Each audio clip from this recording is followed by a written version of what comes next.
नमस्कार किसान भाइयों, कृषि समाचार में आप सभी का स्वागत है। मैं हूं रूपम। आइए सबसे पहले नजर डालें आज के मुख्य समाचारों पर।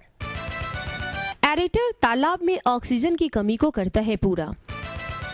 सघन बागवानी का सही इस्तेमाल कर नालंदा के सफल किसान बने सत्येंद्र नारायण सिंह। और गाजर लगाने का उपयुक्त समय है नवंबर माह। मछली पालक किसान भाइयों, तालाब में ऑक्सीजन की कमी को पूरा करने के लिए पैडल व्हील एरेटर यंत्र काफी उपयोगी है। इसका उपयोग कर प्रति हेक्टेयर ज्यादा से ज्यादा मछली का उत्पादन कर सकते हैं। इसको पैडल व्हील एरेटर बोलते हैं। इसकी उपयोगिता मछली पालन या झींगा पालन में यह है कि इसके प्रयोग से आप ज़्यादा से ज़्यादा मछली या झींगा का संचय प्रति हेक्टेयर के दर से कर सकते हैं। आमतौर पे 50,000 प्रति हेक्टेयर के दर से झींगा का स्टॉकिंग होता है और 10,000 फिंगरलिंग या ईयरलिंग प्रति हेक्टेयर के दर से मछली का संचय होता है मत्स्य पालन के लिए। लेकिन जहाँ इस तरह की व्यवस्था है, एरेटर की व्यवस्था, वहाँ 20 से 25,000 पीस फिंगरलिंग और ईयरलिंग प्रति हेक्टेयर के दर से संचय किया जा सकता है और 1 लाख तक झींगा यानी 10 पीस पर स्क्वायर मीटर के रेट से झींगा का संचय किया जा सकता है। नवंबर माह में धरों से या कटे भाग से लीची की टहनियां निकल रही है तो इसे काट कर नष्ट अवश्य कर दे। इससे लीची की अच्छी उपज की प्राप्ति मिलेगी। पिछात गाजर की बुआई नवंबर माह में कर सकते हैं। इसके लिए उन्नत प्रभेद है पूसा केसर, कल्याणपुर येलो, देशी काली, पूसा मेघाली, देसी लाल और अमेरिकन क्यूरी। सघन बागवानी तकनीक के तहत प्रति इकाई क्षेत्रफल में अतिशीघ्र अच्छी गुणवत्तापूर्ण फलों की प्राप्ति कर अच्छी आमदनी प्राप्त कर सकते हैं। कुछ ऐसा ही लाभ प्राप्त कर रहे हैं बिहार के नालंदा जिले के चंडी प्रखंड के प्रगतिशील कृषक सत्येंद्र नारायण सिंह। आइए सुनते हैं इनकी सफलता की कहानी इन्हीं की जुबानी।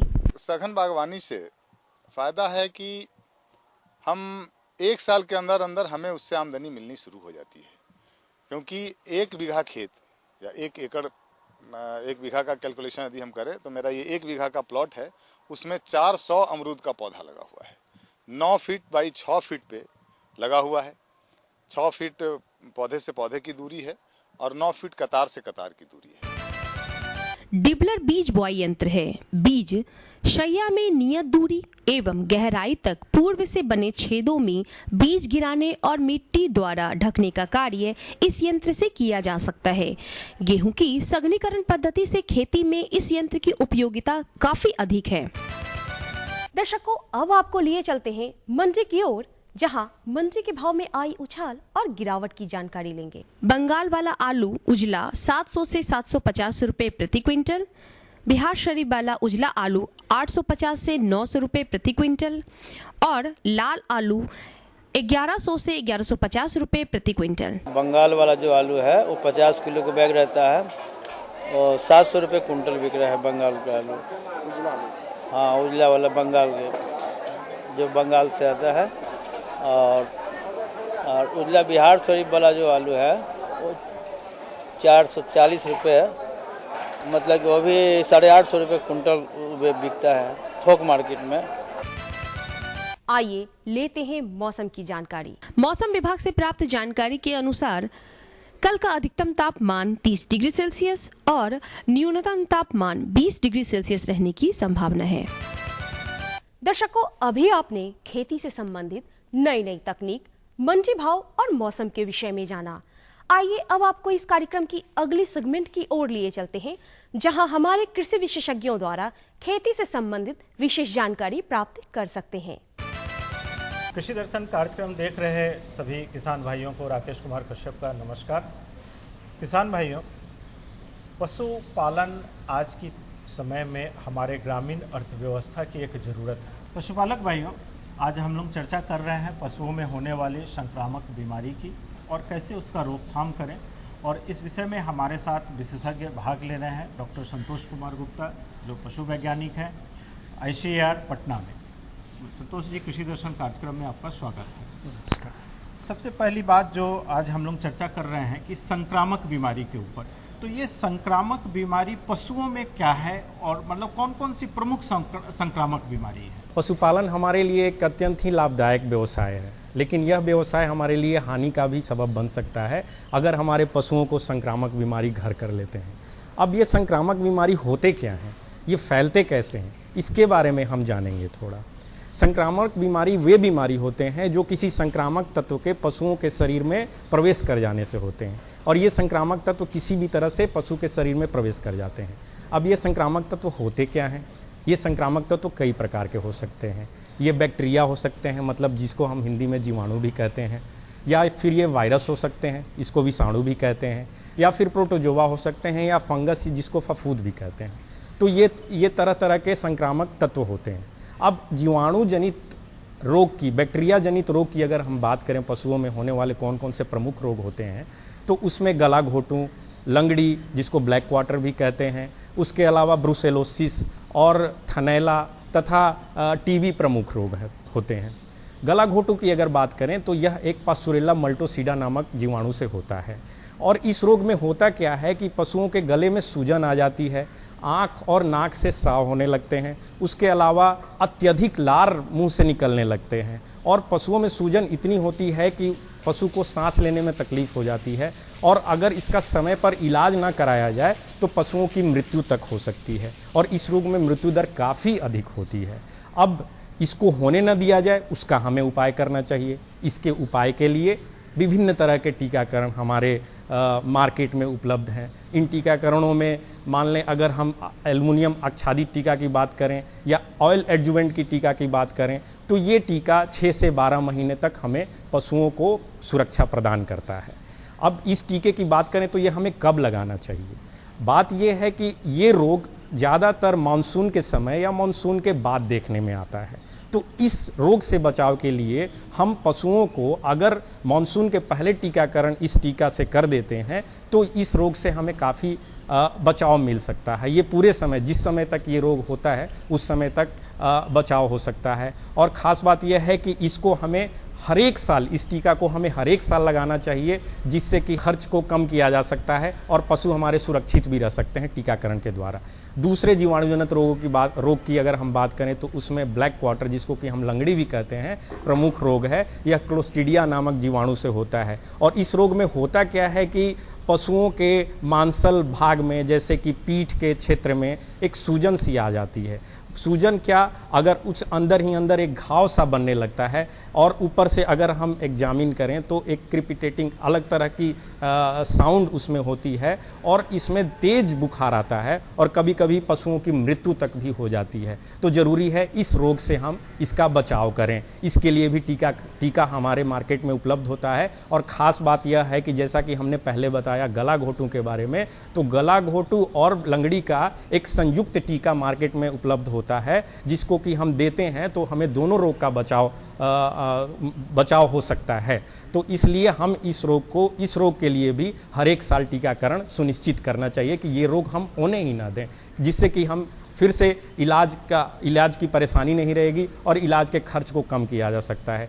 तीसरे अगर प्रमुख रोग की बात करें तो उसमें ब्रुसेलोसिस महत्वपूर्ण है। ब्रुसेलोसिस की एक खास बात यह है कि यह जानवरों से मनुष्यों में फैल सकता है, और यह एक जीवाणु से होता है जिसको हम ब्रुसेल्ला नामक जीवाणु कहते हैं। और इसमें क्या होता है कि गायों में अगर कहें तो गायों में एबॉर्शन होता है, और रिटेन्ड प्लासेंटा, मतलब गाय अगर एबॉर्शन हो जाने के बाद उसमें जेर जो है उसके रह जाता है, उसके यूट्रस में ही रह जाता है, और बहुत तरह तरह के कॉम्प्लिकेशन करते हैं। अगर मेल काफ की बात करें तो अगर मेल जानवर की बात करें तो उसमें हमें क्या होता है कि ऑर्काइटिस नामक बीमारी होती है। तो इस रोग से बचाव के लिए भी हमें टीकाकरण करना चाहिए, और यह टीकाकरण एक अति सुलभ टीकाकरण है। अगर एक बार हम 3 से 6 महीने के बछड़ों में अगर ये टीका लगा देते हैं तो ये पूरे जीवन की सुरक्षा प्रदान करता है पशुओं में। तो इस तरह से हम इस रोग को भी इस रोग से भी हम पशुओं को बचा सकते हैं। किसान भाइयों, ये जितने भी संक्रामक बीमारी है, ये जब होती है तो हमारे पशुओं में काफ़ी नुकसान होता है। डॉक्टर साहब ने अभी आपको बताया कि इन सबों के निदान जब होने के बाद जब परेशानी पड़ती है, उससे बेहतर है कि हम होने के पहले टीकाकरण की बात करें। डॉक्टर साहब, आपने टीकाकरण की बात कही इन मुख्य रूप से जो 3 बीमारी जो हमारे बिहार प्रदेश में देखें तो ग्रामीणों को ज़्यादा देखना पड़ता है, इनकी टीका का कौन सी टीका देने से उनका निदान होगा, टीका का नाम क्या होगा? बिल्कुल, आपने सही कहा। गला घोटू जैसे हमने रोग के बारे में बताया, गला घोटू का एक टीका आता है जो मानसून के पहले लगा देना चाहिए, जिससे कि यह रोग ज़्यादातर मानसून के समय या मानसून के बाद उभर के आता है। तो इस टीके के देने से पूरे पीरियड तक बचाव हो जाती है और हर एक साल हम इस टीकों को लगाएं। यह टीका मुख्यतः 6 से 12 महीनों तक की सुरक्षा प्रदान करता है, तो इस रोग से हमें बचाव हो सकता है। दूसरा, अगर ब्लैक क्वार्टर की बात करें तो इसमें ब्लैक क्वार्टर, गला घोटू के लिए कौन सी टीका लगाएंगे? गला घोटू के लिए 2 तरह का टीका आता है, एक एल्युमिनियम आच्छादित टीका और ऑयल एडजुवेंट टीका। तो दोनों में से किसी का भी आप चयन कर सकते हैं। वो नजदीक में जाएं, उपलब्धता उपलब्धता के हिसाब से आप इसको लगा सकते हैं और इस रोग से बचाव कर सकते हैं। किसान भाइयों, वक्त हो चला है एक छोटे से सूचनात्मक अंतराल का। हम तुरंत वापस आते हैं इस अंतराल के बाद।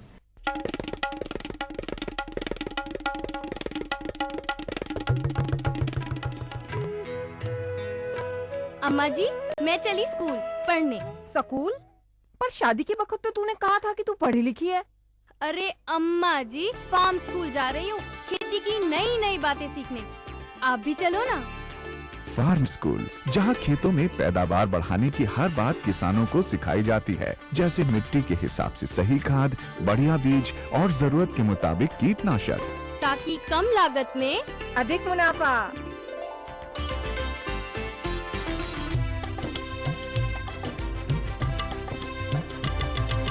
सहकारिता के बल पर विकास के लिए उठे कदम, जन सहकार की ताकत लेकर आगे बढ़ते जाएं हम। जन जन ने इस क्रांति में है विश्वास जगाया, हम सब ने मिलकर विकास का परचम है फहराया।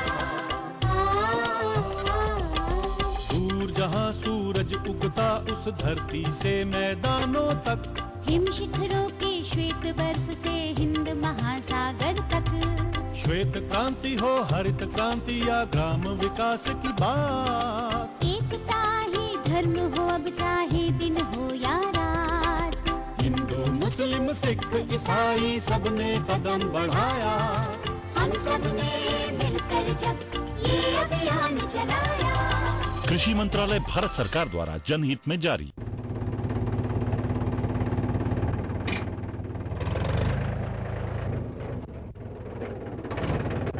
अरे हरकू वाह, बीज, कीटनाशक और आज खाद भी। अरे इतना खर्चा कहाँ से? अरे खर्च की चिंता किसे है, मेरे पास है ये किसान क्रेडिट कार्ड। कार्ड? अरे बैंकों द्वारा जारी इस कार्ड से किसान उसकी सीमा तक की रकम कभी भी बैंक से निकलवा सकता है और खेती बाड़ी की सामग्री कभी भी खरीद सकता है। कर्ज के झंझट से भी छुटकारा और तो और बिजली के बिलों का भुगतान, डीजल इससे खरीदना और आसान हो गया है। तो हर को भैया एक कार्ड मेरे लिए भी। किसान क्रेडिट कार्ड के लिए नजदीकी बैंक से संपर्क करें और पाएं ढेर सारे लाभ। किसान भाइयों, इस सूचनात्मक अंतराल के बाद आपका फिर से स्वागत है। डॉक्टर साहब, अभी जो आपने जो 3 बीमारियों की बात कही जो संक्रामक स्तर पे है, लेकिन इसके अलावा जो हमारे किसान भाई फ़ोन करते हैं और हम लोगों से जानना चाहते हैं, उसमें एक थनैला बीमारी और एक खुरहा है जिससे उनको पशुओं में काफ़ी नुकसान होता है।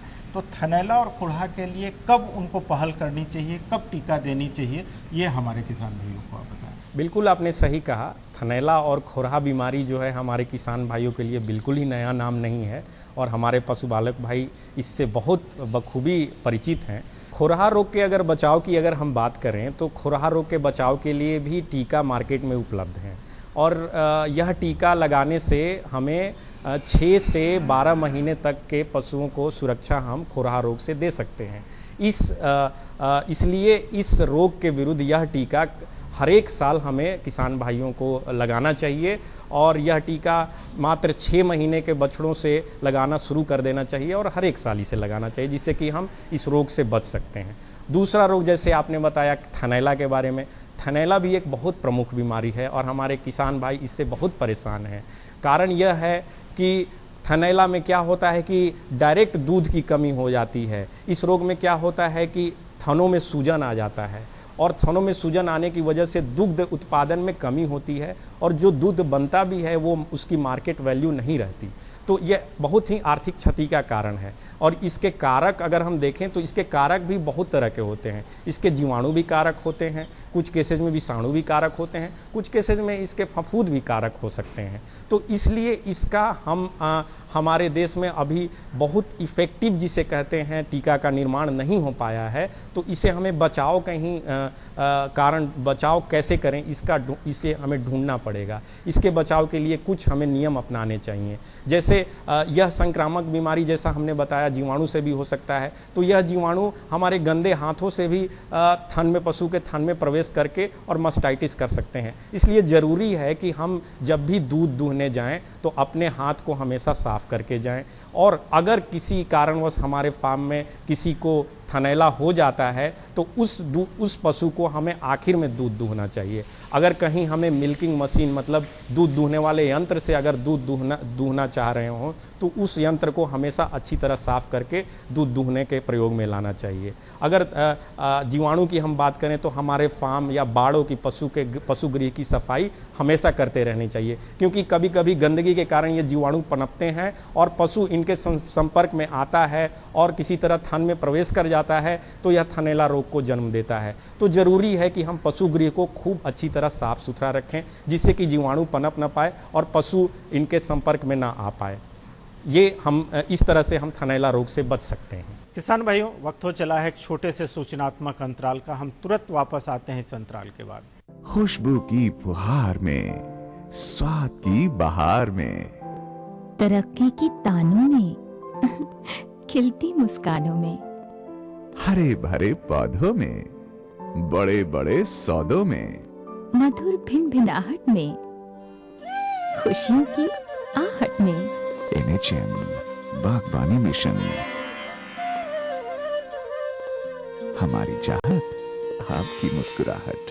यूरिया का स्वदेशी उत्पादन 70 लाख टन बढ़ाने के लिए 6 उर्वरक संयंत्रों का उद्धार किया जा रहा है। FCIL के गोरखपुर, सिंदरी, तलचर और रामागुंडम संयंत्र, HFCL की बरौनी इकाई और BVFCL की नामरू फोर्थ।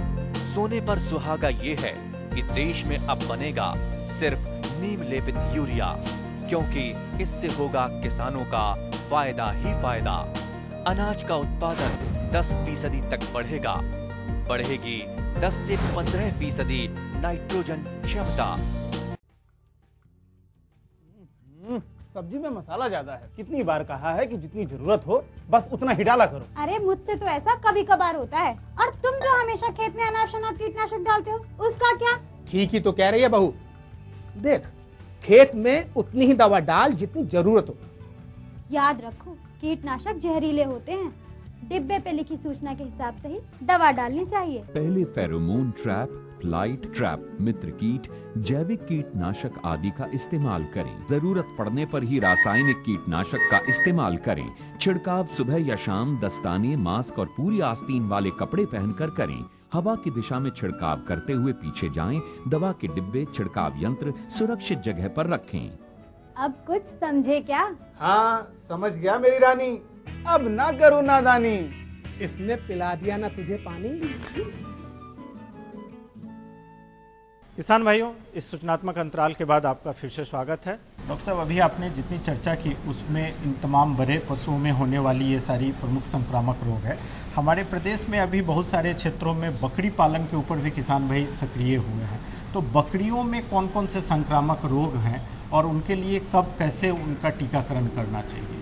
बिल्कुल आपने सही कहा। बड़े जानवरों के साथ छोटे जानवरों के स्वास्थ्य पर भी हमें उतना ही ध्यान रखना चाहिए। अगर छोटे जानवर की बात करें तो उसमें भेड़ और बकरी प्रमुख रूप से आते हैं। बकरियों में होने वाले रोग के बारे में अगर बात करें तो प्रमुख रोग जो एक PPR नाम का रोग होता है, जो कि बकरियों में होने वाला प्रमुख रोग है और एक विषाणु द्वारा होता है जो मोरबेली वायरस ग्रुप में होता है। इस रोग में क्या होता है कि बकरियों के मुंह में छाले पड़ जाते हैं और कभी कभी निमोनिया और डायरिया का भी शिकायत आता है। इस रोग में बहुत तेज ज्वर होता है और बकरियों की मृत्यु तक हो सकती है। इसलिए इसके बचाव के लिए हमें टीकाकरण करना चाहिए। और ख़ास बात यह है कि यह टीका हमारे देश में ही बनाया गया था और यह टीका को लगाने से करीब बकरियों में 3 साल तक यह रोग नहीं देखने में मिलता। अगर दूसरी छोटे जानवरों में होने वाले रोग की बात करें तो वो चेचक पॉक्स रोग जो है वो काफ़ी किसान भाई हमारे अपने अच्छी तरह से पहचान सकते हैं। इसमें छोटे छोटे दाने उभर आते हैं शरीर पर और यह दाने अगर शरीर के अंदरूनी भागों में होते हैं तो काफ़ी खतरनाक होते हैं और पशुओं की कभी कभी मृत्यु भी हो सकती है। इस रोग के बचाव के लिए भी हमारे बाज़ार में टीका उपलब्ध हैं, जिससे हमें जिस टीका को लगाने से हमें इन पशुओं में इस रोग को काफ़ी हद तक इस रोग से बचाया जा सकता है। डॉक्टर साहब, ये जो तमाम संक्रामक बीमारी है निस्संदेह इससे हमारे पशुपालकों को काफ़ी नुकसान होता है, परंतु उनके पशुपालक अपने पशुओं के रख रखाव के दौरान प्रबंधन के किन विषयों पे ध्यान दें जिससे कि ये संक्रामक बीमारी होने से रुके या होने के पहले ही वो थोड़ा सा सचेत हो जाए? कुशल प्रबंधन से हम अपने पशुओं से अधिक आय की प्राप्ति कर सकते हैं। तो कुशल स्वास्थ्य प्रबंधन हमारे पशुओं के लिए बहुत ज़रूरी है और इसके लिए एक अंग्रेजी में कहावत कही गई है, prevention is better than cure. मतलब कि इलाज से बचाव अच्छा है। अगर संक्रामक रोग हम होने ही ना दें तो इलाज के खर्च से हम बच सकते हैं और उसके द्वारा होने वाली क्षति से हम आर्थिक क्षति से बच सकते हैं। तो कुशल प्रबंधन में हमें नियमित रूप से टीकाकरण सम्मिलित करना चाहिए।